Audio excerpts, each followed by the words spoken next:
Good evening, guys. I am honored that y'all are here because most of you don't even know who I am, all right? So I'm blessed that you're here tonight. Thank you for coming out. And just a brief introduction, and then I'm going to tell you more about what we do.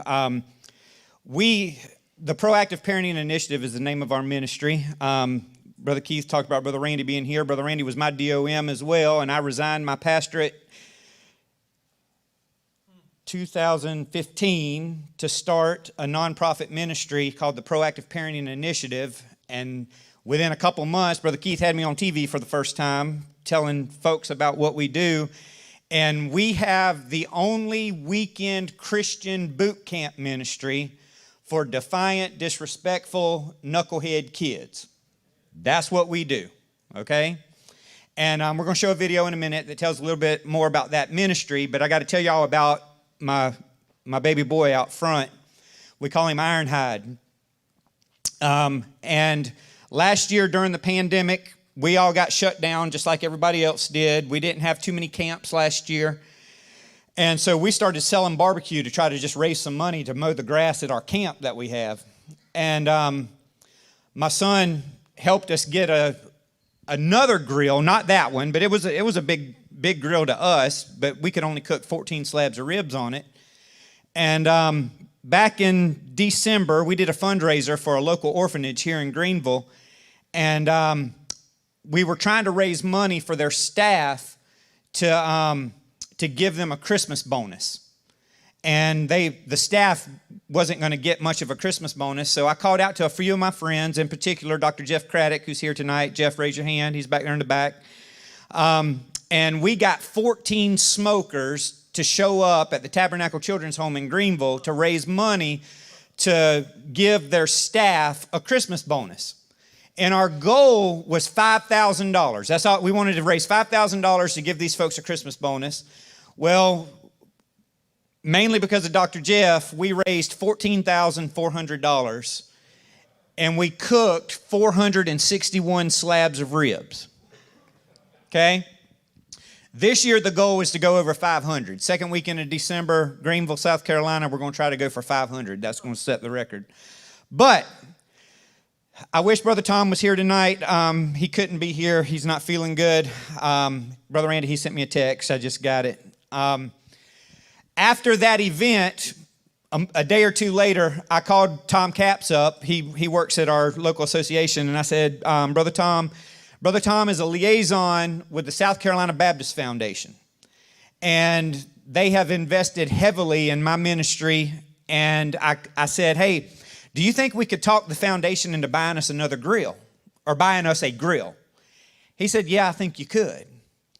So he said, go ahead and put in the application. Now, they haven't announced this yet, but they sort of told us through the grapevine that we are going to get the grant to buy that grill that's out front.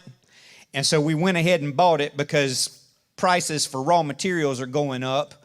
And we got that grill out there, and we cooked 50 slabs of ribs for tonight's event at one time. That's pretty sweet. I don't care what anybody says, all right? We did a fundraiser for a church over in Cherokee County 3 weeks ago, and we cooked 95 butts on there, and we had room for about 25 more.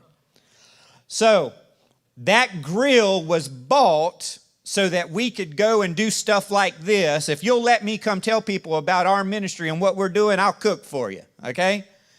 But we also help community organizations, churches, people trying to raise money, raise funds. If they need help, if we're available, we want to help you, okay?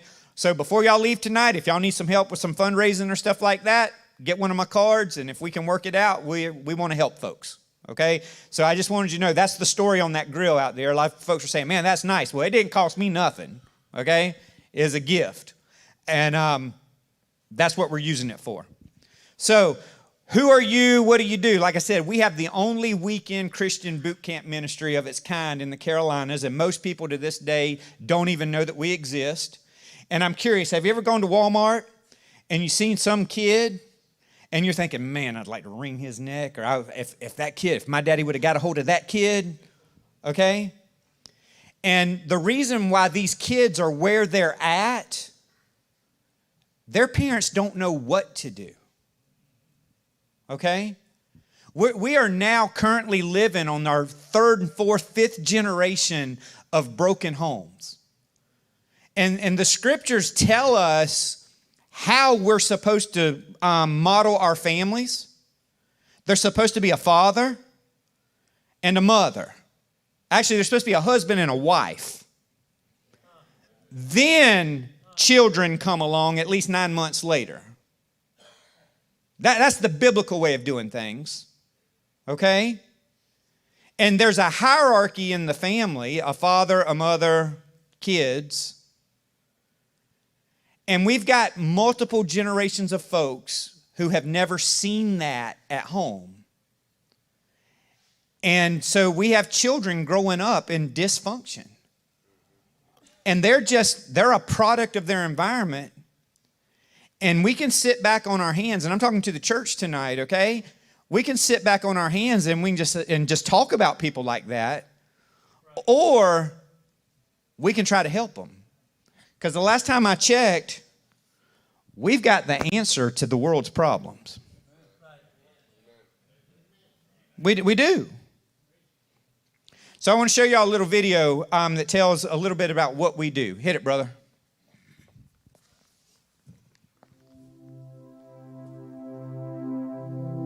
This weekend, we met 5 young people. They were having issues with respecting authority, respecting their parents. We had one that was outright physically rebellious. We tangled. We won, but everybody won. At the Proactive Parenting Initiative, our mission is to teach parents how to address unwanted behaviors being exhibited by their kids. We work with the most difficult of kids that are actively involved in gang activity, sexually active, using drugs, and just being flat out defiant towards their parents. In our program, our version of discipline is called a T-spot. It stands for Take Everything Away, Short Period of Time, and basically what it is a timeout on steroids. And we have figured out that the most important days to a teenager are Friday, Saturday, and Sunday. So we've developed a weekend camp program up in North Carolina where a kid can come to our camp from Friday evening to Sunday afternoon, and we teach them what it looks like if they go without their privileges. They come in and they have to sleep on a concrete floor in a sleeping bag. They eat food that isn't as tasty as the food that they get at home. They work. Manual labor, we have found out, is a great attitude adjuster.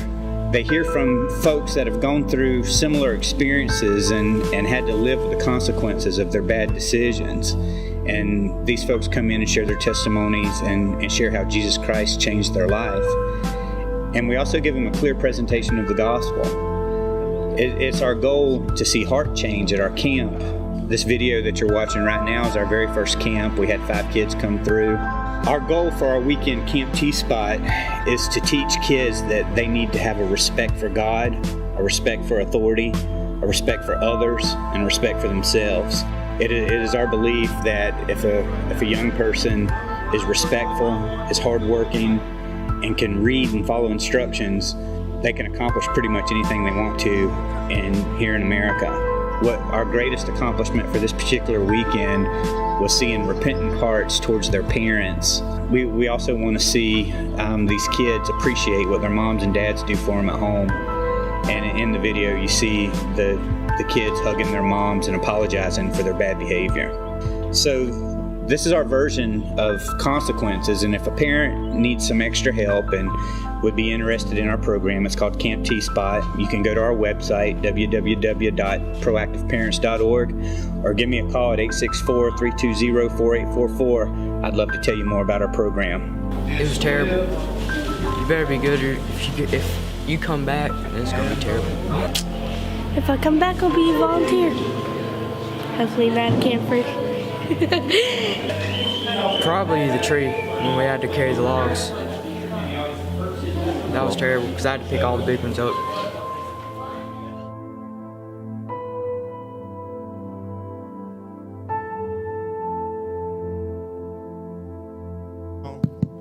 At the end of the video, when the kids were hugging their moms, did y'all see that?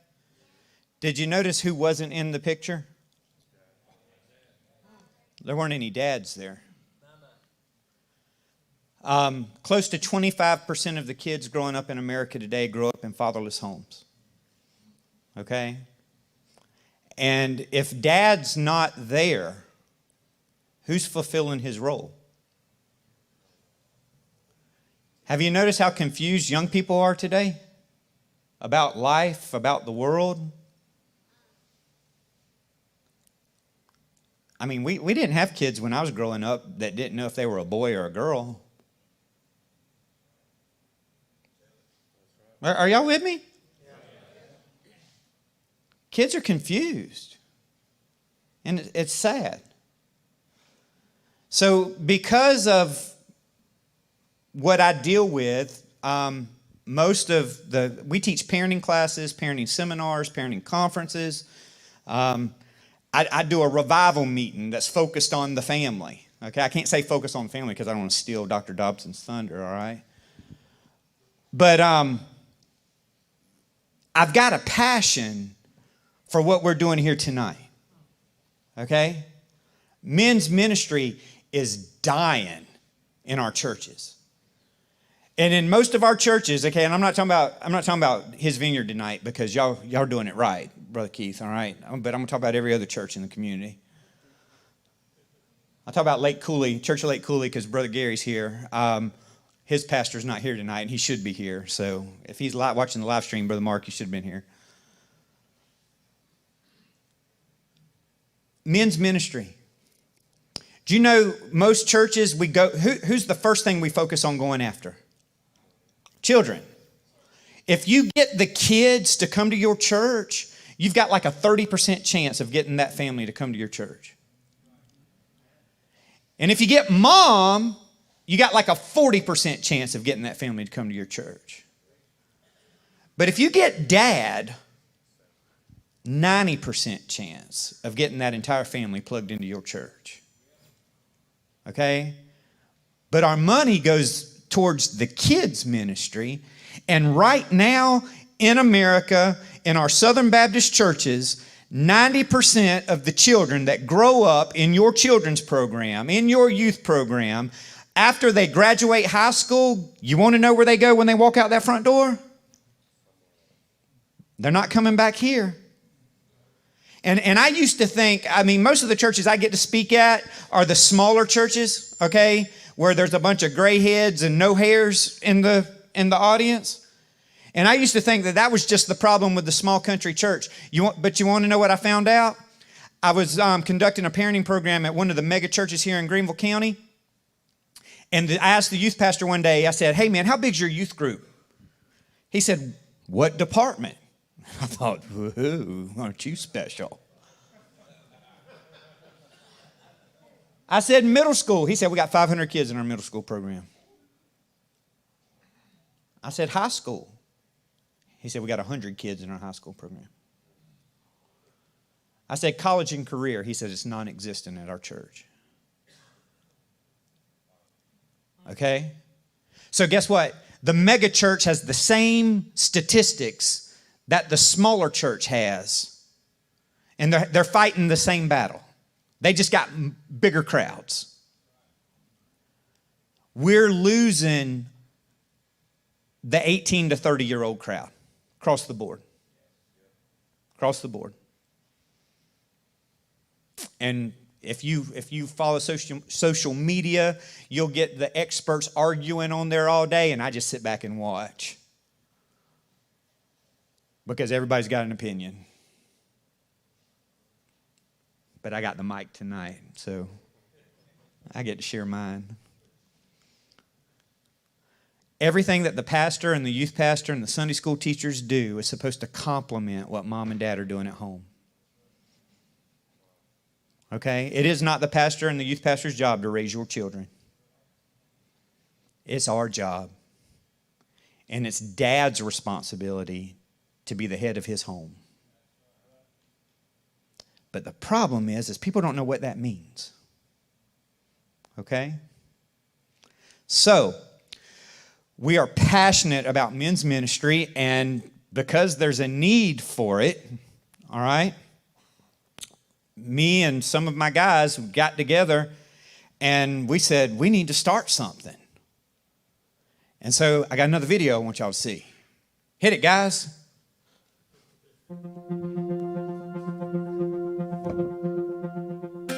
Hey, this is Chris Rondo with Man in the Mirror Ministries, and we just completed our Men by Design event here at Camp McDaniel in North Carolina, and it was a great weekend of guys just unplugging a little bit, you know, getting away from family and from work, and doing two things. One is being men, doing some manly, cool activities, but also hearing what God's truth was about being a husband, a father, a leader, a Christian, and an evangelist, someone who takes the gospel into the world. And I think these are just great opportunities for men to get to hang out with other guys, to share some of their needs and struggles, but to hear solid biblical teaching in an environment that's man conducive, or conducive to being open and honest with one another, eating good food, telling good jokes, having a good time.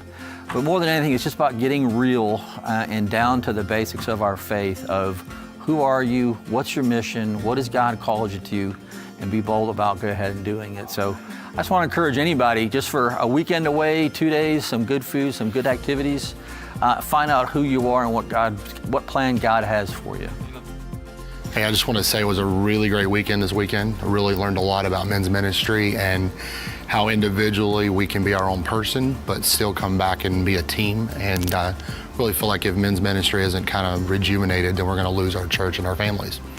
We went four-wheeling, and I took my Jeep out and got a little bit of mud on the tires. It was great. I learned a lot about life and four-wheeling as well.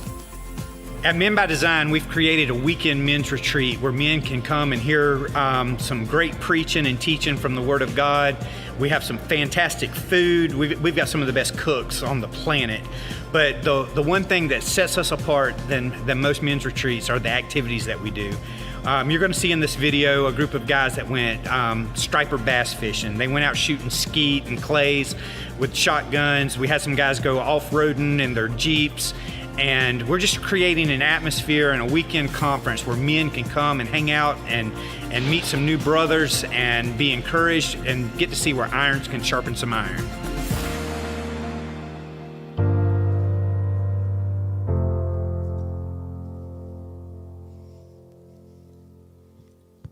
All right, that's it for the commercials, all right? But we want y'all to know our next retreat is going to be in September, and we'd love to have y'all come and be a part of that. We can only sleep 75 people at our camp, but we can have as many drive-ins as we want. Brother Gary, raise your hand, Brother Gary. Y'all saw him at the very beginning. He's a drive-in. He ain't going to camp with us out at the camp. He's my favorite Yankee in the house. But he just drove in to hang out on Thursday night, and we love him. And we had steak the night you was there, didn't we? All right. But we take pride in our food, but we're just trying to create a men's conference where you can come in and have some dude time. All right. I tell pastors, we're not trying to be the next Johnny Hunt conference. We care more about going fishing and shooting shotguns and just hanging around the campfire, talking to each other. That's our focus. And so some of you guys that were talking to me before this afternoon, come see me after the event tonight. We've got flyers out there on our table. We'd love to have you guys come and hang out with us in September. Starting next year, we're going to meet at a campsite over in Rock Hill. But we're trying to grow this thing. If we have to, we'll do it 3 or 4 times a year. Here's something that's really quite interesting. I've got Brother Jerry Clark back there in the back. His church came to Myrtle Beach back in May for their first time to the trip, and their group of guys said, we're going in September. Jeff Craddock's back there. He brings a group from his church. They've been to the last 2, and they've already said they're coming in September. So the guys that are coming, they want to come every time we do something. That's how much fun we're having, okay? So check us out. Let me know if y'all would be interested, and we'd love to have y'all come and be a part of what we're doing. I'm going to share something short, sweet, I promise. To the point. It's 7:30. 10 minutes. I'm going, Lord willing, 10 minutes I'll be done. All right? In Mark chapter 3, verse 27, and it's written in red in my Bible, so guess who spoke it? Jesus did. He says, no man can enter into a strong man's house and spoil his goods, except he will first bind the strong man, and then he will spoil his house. Okay? Now, a couple of things I just want to point out right here, and I want y'all to think about this, and I mean no disrespect to nobody in the room, okay? But when you were all young boys, how many of you said, man, when I get older, I'm going to be fat, I'm going to be lazy, and I want to be weak? Did anybody say that? No. Who did we look up to? Your dad, hopefully. And what did we say about our dad? Man, my dad will kick your dad's butt. Did y'all ever do that? Okay? Well, you can, buddy. You can do that. All right?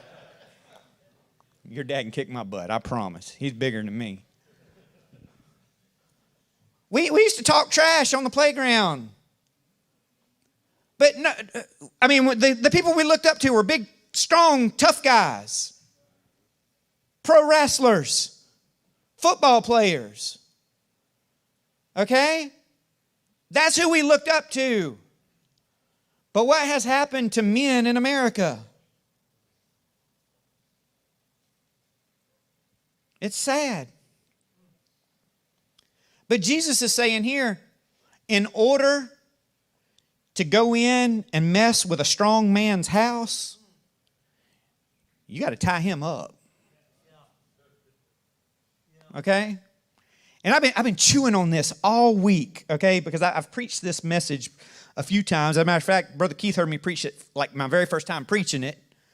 And what happens a lot of times is when we come to a men's event, all right, what's the first thing you're going to get hammered on at a men's meeting? Anybody want to guess? You're close. He said infidelity. He's close. Huh? Nope. The P word. What's the P word? Pornography, okay? We get hammered on pornography at every men's event hosted in America. All right? Now, why do we get hammered on it? Because according to the statistics, men are looking at it. So don't look at porn, all right? But that's not where I'm going tonight. There are four things I want to point out, four areas in our lives that we get caught up in that are actually gifts from God that we turn into idols. And we get tied up. Okay? And I stole this part of this message from a famous preacher. So if you've heard part of this before, I'm giving him credit. I'm just not going to say his name because I don't want you to go hear him preach it. All right? The first thing I want to point out, and these are all B words, all right? If any Fruitland guys are in here, I hate alliterated sermons, but this one is. B is for your billfold. What do you think that represents? Money. Okay? We got God gives you money for a purpose to use for His glory, but the Bible also says that the love of money is the root of all evil. And we've got guys forsaking their responsibilities as Christian men, as Christian husbands, as Christian leaders, as faithful church members, because they're chasing what? Money. And when they're focused on chasing that dollar, they get tied up. They get bound. Okay? The second B word is the boardroom. What do you think that represents? For us blue-collar folks, that's our job. Okay? How many people do you know that are working 60, 70, 80 hours a week?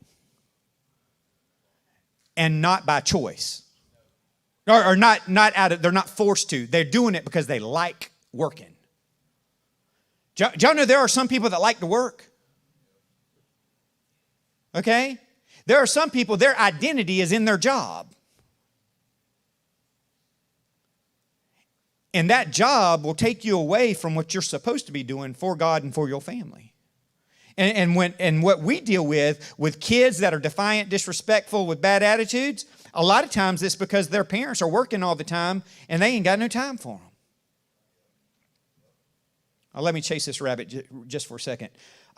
Somebody gave my son a coonhound, a red-bone pup, full-blooded, purebred, red-bone coonhound puppy. Y'all know those are expensive, right? Okay, we got some coon hunters around here. And all my boy did was kept it chained up in the backyard on a tree. And I said, son, you got to get out there and play with that dog. You got to go work with that dog. You got to put some time in with that dog. You know what he wanted that dog for? Just to ride in his truck when he rode around town so people would see him with that dog. Now, guess where I'm going with this one? Why get married if you ain't going to do what you're supposed to do to be a godly husband? Why have kids if you ain't going to give them what they need and be what you need to be in their lives? Just to have them? Do I got 3 eyeballs? So sometimes I just wonder why you got your kids if you ain't going to love them and care for them and spend time with them and raise them, train them up. But a lot of guys, man, I got to go to work. And they're working because they want to. Billfold, the boardroom. How about the ball field? Do y'all know recreation's a gift from God for us to relax? But too many times we turn it into an idol. Got people, they can't wait for hunting season to get here, right? And on Sunday, they're going to be in a tree stand somewhere. They're going to be running dogs somewhere. Or they like to go fishing. Well, Sunday's the only day I get off. Well, maybe we need to ask God to give you some more time off. Hunting, fishing. On my way here, I got to drive by the Greer Country Club, and I was watching these people play golf. And if you play golf, that's great. I mean, golf's fun for some people. But I don't care how good you put that little white ball in that hole. For the most part, most of us, it ain't going to pay your bills. It's going to cost you money. And we got people worshiping that little ball. When your kids get sick and you got to pay your bills, go pray that little ball and see if it's going to pay your bills. Are y'all with me? There's one more B word. The billfold, the ball field, the boardroom. Oh, the bedroom. Okay? Marriage is honorable and the bed is undefiled, I think is what the Bible says. The bedroom's supposed to be for married people. Amen, brother. That's good preaching right there. The bedroom's for married people. Y'all know, if we took care of that one sin problem right there, it would fix most of the problems in America. The bedroom problem. Okay? And another thing too is once you get a ring on her finger, she's yours, guys. As she gets older and bigger and saggier, she's yours. She's the only one that God made for you. Okay?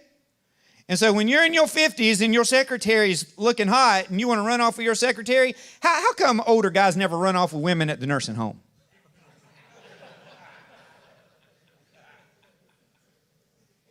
But we're in love. Some of the dumbest people I've ever heard their stories. God already gave you one. You only get one. Now, this is what I want y'all to see in this passage of Scripture, and I'm going to wrap this up. Okay? I'm telling you what we're facing, men are facing all over this country. Okay?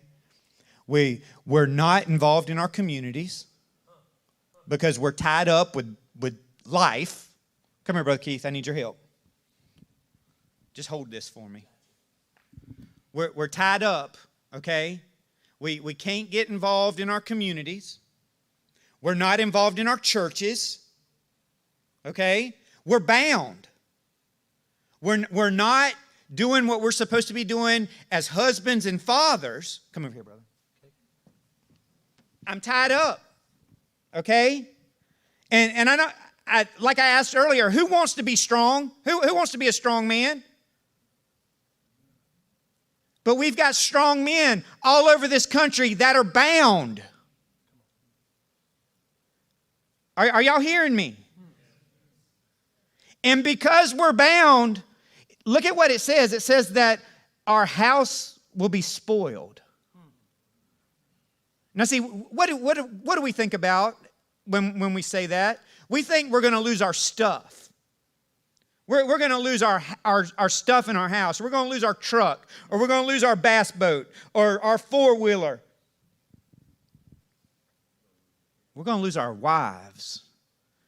We're going to lose our children. Oh, have a seat. I got to go here. There's an old preacher I saw on Facebook last summer. And he's a white man. And he went to Chicago and visited a black preacher in the city of Chicago. And when he got to Chicago, he rode around and he showed him, y'all know Chicago's a rough city. People murdered there every week, okay? And he went with the black man riding around Chicago, and he started sharing his story with him. And the old black preacher said, my great-grandfather was a slave. And he said, my grandfather was born into slavery. And he said, but when my great-grandfather was at the slave market in New Orleans, he had a wife and he had a child who was my grandfather. And they were going to separate them, the auctioneer or whatever they called them people. They were going to separate the man from his wife and his child. What do you think that male slave did? He fought like a madman. They couldn't hold him down. And when they finally had a group of people hold him down and tie him down, one of the leaders there came to him and said, don't put them back together. He said, because if we separate him, he's going to run away. He's going to do whatever he has to do to get to his wife and his kid. Now his great-grandson comes along, and he's a pastor in Chicago, and he's riding around showing this white guy the inner city of Chicago. And you want to know what he said? Why is it that my great-grandfather, who was a slave, fought harder to keep his family together than free men do today?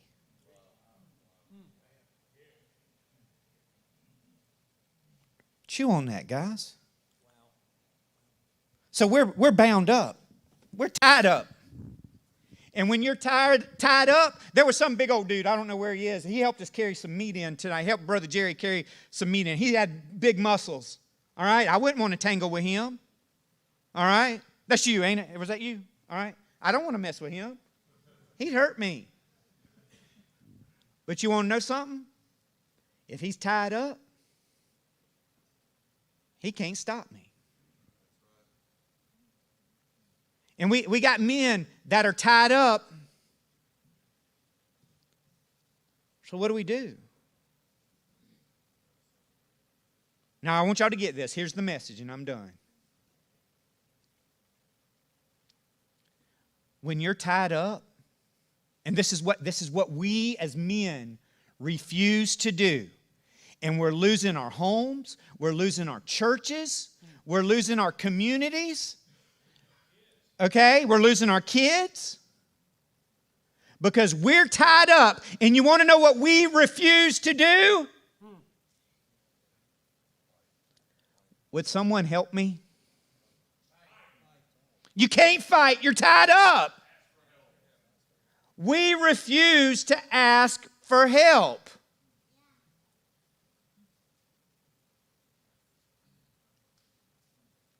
But our God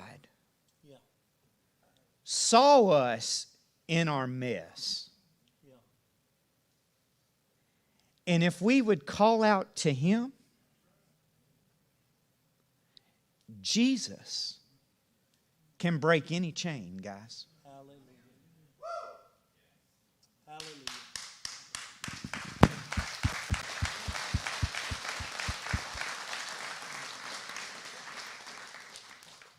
I don't care what you're bound up with. Thanks, Brother Keith. Jesus can break any chain.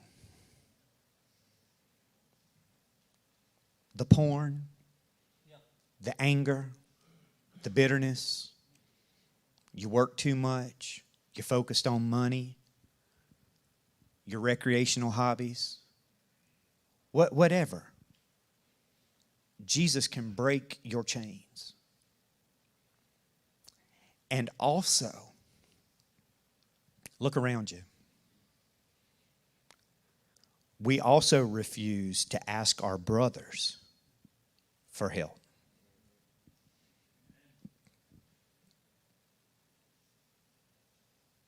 Hey man, I need some help. A lot of y'all don't know this. My guys that are here that are pastors, they know that in the state of South Carolina, we lead the states in the Southern Baptist Convention for forced pastor terminations and pastoral suicides. Okay? We lead the nation in that. And some of the pastors that have killed themselves over the past few years were friends of mine. One of them in particular, I had just been on the phone with him, and a week later he killed himself. And it's tragic, and it's sad. But guess what men refuse to do? Ask for help. I don't think anybody, if you're being sincere, if you ask for help, your brother's not going to look down at you. Your pastor's not going to look down on you. I'm not going to look down on you. But we don't know what's going on inside your head and inside your heart. Ask for help. It's not a sign of weakness. It's a sign of a strong man that's tied up and needs some help. Now, I'm not a singer. But in closing, he's a singer. Help me with these words. If you got chains, he's a chain breaker. If you got pain, he's a pain taker. He's a way maker. His name's Jesus, guys. And if you don't know him, don't leave tonight without knowing him. Come talk to one of us. Because more than anything, we want you to know him. And if you're a Christian and you're struggling and you're bound up, we want to help you as well.